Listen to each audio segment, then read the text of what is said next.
Mrs Vijayalakshmi गोरे madam, खूप सुंदर मार्गदर्शन मिळणार आहे. सर्वांनी शेवटपर्यंत थांबायचे. गोरे मॅडम हँड राईज करा.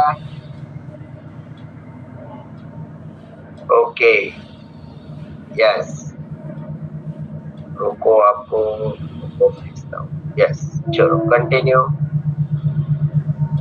Good morning everyone. Good morning. Good morning. Vijayalakshmi Gore. माझे नाव विजयालक्ष्मी गोरे. मी एक प्राथमिक शिक्षिका आहे आणि आज आपल्या सिस्टीमने मला मुलांचे आरोग्य, जिथे की मी दररोज काम करते, ज्यांच्यासोबत माझा दररोज संपर्क येतो, अशा मुलांच्या आरोग्याबद्दल बोलण्याची संधी सिस्टीमने उपलब्ध करून दिलेली आहे. त्याबद्दल सर्वात प्रथम मी संपूर्ण सिस्टीमचे आणि आपल्या सर्व ग्रेट कोचेसचे आभार मानते. आता मुलांचं आरोग्य जर नीट असेल तरच मुलं पुढे सर्व काही करू शकतात. मुलांचं आरोग्य, त्यांची मानसिकता आणि शिक्षक यांचा खूप अतिशय जवळचा संबंध आहे. म्हणजे ते एकमेकांशी घट्ट जोडलेलेच आहेत असं म्हटलं तरी काही हरकत नाही. आणि आरोग्य हे मुलांच्या एकूणच पायाभूत विकासाचं एक तत्व आहे. मुलांचं शारीरिक आरोग्य, त्यासाठी पौष्टिक आहार देणं अतिशय गरजेचं आहे. त्यामध्ये दूध, डाळी हे तर आपण देतच असतो. त्याचप्रमाणे मुलांची 8 ते 10 तास झोप झाली पाहिजे. आणि त्यांची सवयी आम्ही शाळेमध्ये तर लावतोच मुलांना सवयी, परंतु घरी सुद्धा पालक म्हणून मुलांना हात स्वच्छ धुण्याच्या सवयी सांगितल्या पाहिजे. जेवणाच्या अगोदर, जेवण झाल्यानंतर आणि वॉशरूम आल्यानंतर मुलांना हात धुण्याच्या सवयी आपण पालक म्हणून पण लावल्या पाहिजेत. तसेच शाळेमध्ये स्वच्छता ही असणं गरजेचं आहे. नियमित खेळ, व्यायाम, धावणे यामुळे मुलांचा व्यवस्थित राहतं. तसेच अतिशय महत्वाची गोष्ट सांगायची म्हणजे मुलांना सुद्धा वेळेवर झालं पाहिजे. त्याचप्रमाणे जसं शारीरिक आरोग्य महत्वाचं आहे, तसंच मुलांचं भावनिक आणि मानसिक आरोग्य सुद्धा चांगलं राहील याकडे आपण सर्वांनी लक्ष देणं गरजेचं आहे. तसेच त्यांची सुरक्षितता, त्यांना आपल्याबद्दल प्रेम वाटलं पाहिजे किंवा आपल्यावर कोणीतरी प्रेम करते जाणीव मुलांना वारंवार होणं गरजेचं आहे. अन्यथा ती कोंडी सुद्धा होऊ शकतात. त्यांची काळजी घेणं गरजेचं आहे. मध्ये राग, भीती, असुरक्षितता असेल तर ती दूर केली पाहिजे. त्यासाठी मुलांचं म्हणणं आपण शांतपणे ऐकून घेतलं पाहिजे. त्यांच्यावर ओरडता कामा नये. त्यांना मारहाण करणं सुद्धा टाळायचं आहे. त्यांना मित्रांसोबत खेळू द्यायचं आहे.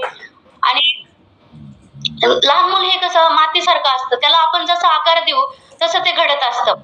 आणि त्या मुलांच्या मानसिक गरजेमध्ये त्यांचं वारंवार कौतुक करणं, छोटीशी गोष्ट केली तरी त्या खूप छान केलंय असं त्यांना म्हणणं गरजेचं असतं. त्यांना चांगल्या गोष्टीसाठी नेहमी प्रोत्साहन देणे, त्यांच्या विचार करण्याची त्यांना सवय लावणे, प्रश्न विचारण्याची मोकळीक देणे आणि त्यांनी विचारलेल्या प्रश्नाचं उत्तर त्या मुलांना देणं, त्याच्यामध्ये जिज्ञासा निर्माण करणं शिकण्याची. आणि मुलं हे खूप शिकण्यासाठी उत्सुक असतात. आता आम्ही दररोज त्या मुलांमध्येच आहोत, त्यामुळे मुलांची मानसिकता हे आम्हाला मुलांचा चेहरा बघितला की ओळखू येते. त्याच्यामुळे मुलं ही म्हणजे आपण म्हणतो देवाघरची फुलं असतात, तसंच ते खूप असतात मुलं. आणि त्यांचे प्रश्न एवढे भाबडे आणि सुंदर असतात ना, त्याला उत्तर देताना खरंच आमचा दिवस कसा निघून जातो आम्हाला कळत नाही. त्यांच्याशी आपण प्रेमाने पाहिजे. प्रत्येक मुलाकडे स्वतंत्रपणे लक्ष देणं, त्यांना चांगल्या सवयी लावणं हे सुद्धा आपलं एक वेलनेस कोच म्हणून आणि एक शिक्षक म्हणून सुद्धा आपलं कर्तव्य आहे. आणि सगळ्यात महत्वाचं म्हणजे मुलांची एकमेकांशी तुलना कधीच नाही केली पाहिजे. त्यांची चूक कधी आपण त्यांना मोठी करून नाही सांगितली पाहिजे.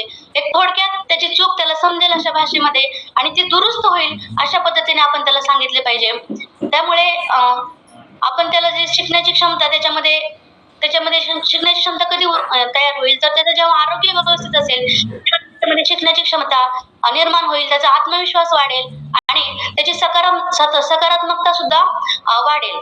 आणि यासाठी आपण मुलांना वयानुसार योग्य आहार सुचवणं खूप गरजेचं आहे. एक वेलनेस कोच म्हणून आपण त्यांना स्क्रीन टाइम कमी कसा करायचा याबद्दल सुद्धा मार्गदर्शन करू शकतो. त्यांच्या भावनिक आणि मानसिक आरोग्यासाठी, त्यांचा आत्मविश्वास वाढवणे यासाठी सुद्धा आपण लक्ष देणं गरजेचं आहे. त्यासाठी खेळ, व्यायाम, मुलांचे आरोग्य, त्यांचा शालेय ताण कमी करण्यासाठी सुद्धा आपण खूप प्रयत्न करू शकतो. त्यासाठी आपण पालकांना सुद्धा मार्गदर्शन करू शकतो. आणि त्यांच्या चुकीच्या सवयी, त्यांचं अभ्यासातलं लक्ष वाढवण्यासाठी आपण त्यांचा आहार समतोल कसा राहील याकडे लक्ष दिलं पाहिजे. आता मुलं जे आपण पटकन होणार होते म्हणून आपण मुलांना मॅगी पटकन करून देतो, तर ती एकदम टाळली पाहिजे. आता आमच्या शाळेतल्या मुलांना डब्यामध्ये आम्ही दररोज चेक करतो की मॅगी वगैरे काही आहे का, तर ते मुलं आणत नाहीत आता दररोज चेक केल्यामुळं. कारण त्याचे दुष्परिणाम सुद्धा मुलांना आपण सांगितले पाहिजेत. कुरकुरे, आम्ही मुलांना सांगितलं ना कुरकुरे खाऊ नका, तर मुलं स्वतःहून सांगतात, मॅडम त्यात प्लास्टिक असतं बरं का, आम्ही जाळून बघितले. की ही मुलं स्वतःहून सांगतात. तर एक वेलनेस कोच, पालक आणि शिक्षक म्हणून मुलांच्या डेव्हलपमेंटसाठी आज आपल्या हर्बलाईफने मुलांसाठी डिझाईन केलेले काही सतत संतुलित आहार आहेत, ते मी आपल्या मुलांसाठी सुचवू इच्छिते. सगळ्यात महत्त्वाचं म्हणजे हर्बलाईफचा हा डायनो शेक चॉकलेट आणि स्ट्रॉबेरी फ्लेवरमध्ये उपलब्ध आहे. मुलांसाठी जर आपण दररोज दिलं तर त्याचे ते न्यूट्रिशनल सप्लिमेंट हा म्हणजे पूर्ण हे काही जेवण नाहीये, हे आपण आपल्या जेवणासोबत सप्लिमेंट म्हणून द्यायचं आहे मुलांच्या व्यवस्थित वाढीसाठी आणि त्यांच्या मूलतः मुलांच्या दैनंदिन जीवनामध्ये याचा वापर आपण दररोज केला पाहिजे. तर 30 दिवस आपण जर घेतलं तर मुलामध्ये अमेझिंग असे चेंजेस होत आहेत. यामध्ये प्रोटीन, मिनरल्स आणि कॅल्शियम हे खूप चांगल्या प्रमाणात उपलब्ध आहे. ज्याप्रमाणे मुलांना त्याची गरज आहे त्यासाठी ते अतिशय छान आहे. एक औषध नाहीये तर तो एक पूरक पोषक आहार आहे आणि हे प्रोटीन पुरवतं मुलांच्या चांगल्या वाढीसाठी, स्नायूंच्या बळकटीसाठी आणि शरीराच्या दुरुस्ती प्रक्रियेसाठी आणि ऊर्जा टिकवण्यासाठी मदत करतं. तर यामध्ये vitamin A, D, C, E आणि